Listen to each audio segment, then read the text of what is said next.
हरे कृष्णा। हमारे चैनल पर आप सभी का बहुत बहुत स्वागत है।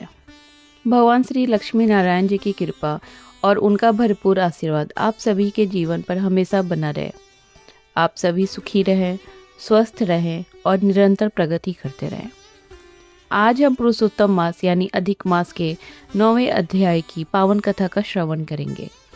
इस कथा को पूरा जरूर सुनिएगा और सुनने के बाद अपने मित्रों और परिवारजनों के साथ शेयर जरूर कीजिएगा। तो चलिए आरंभ करते हैं।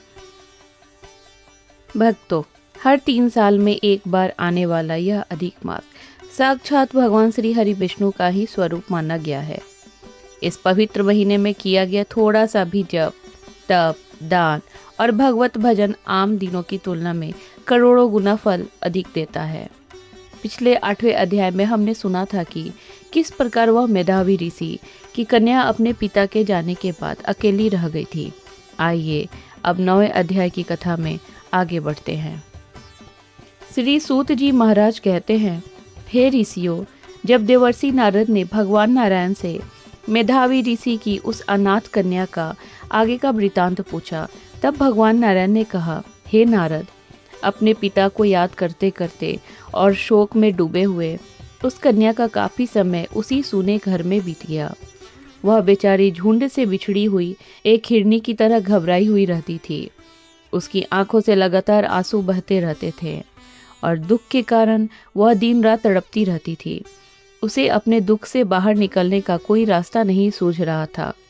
तभी उस कन्या के शुभ भाग्य की प्रेरणा से उसकी सुध लेने के लिए और उसे सांत्वना देने के लिए साक्षात भगवान शंकर के अंश और अत्यधिक क्रोधी स्वभाव वाले परम तपस्वी दुर्वासा ऋषि अपनी इच्छा से उस वन में आए।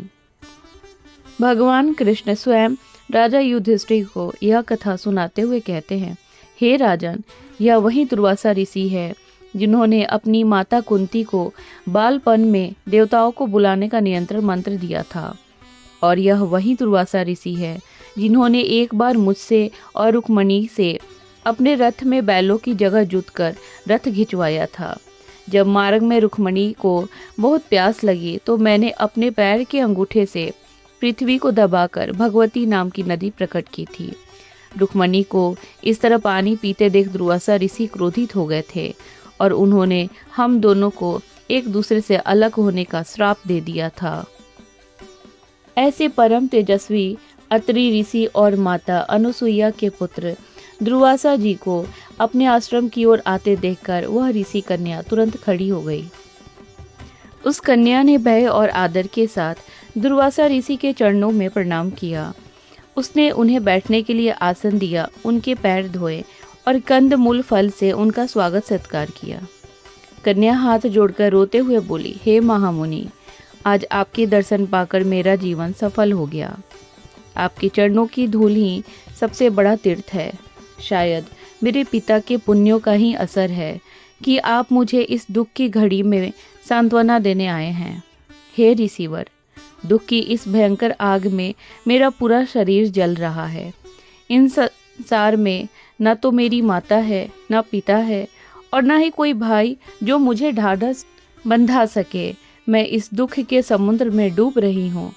ऋषि कन्या ने आगे रोते हुए कहा, हे ब्राह्मण, मेरी सबसे बड़ी चिंता यह है कि मुझसे विवाह करने के लिए कोई भी तैयार नहीं होता।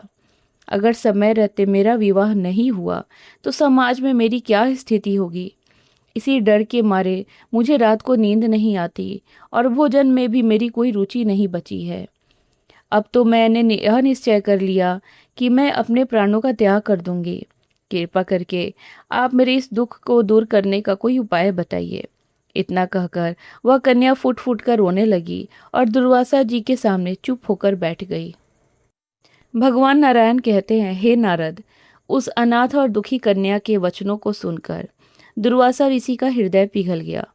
हालांकि वे बहुत क्रोधी थे, लेकिन उस कन्या की दयनीय स्थिति देखकर उनके मन में दया आ गई। वे उस कन्या का कल्याण करने के लिए और उसके दुख को दूर करने के सर्वोत्तम उपाय के बारे में विचार करने लगे।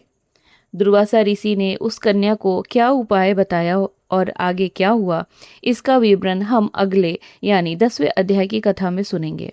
इस प्रकार अधिक मास महात्म्य का यह 9वां अध्याय यही संपन्न होता है।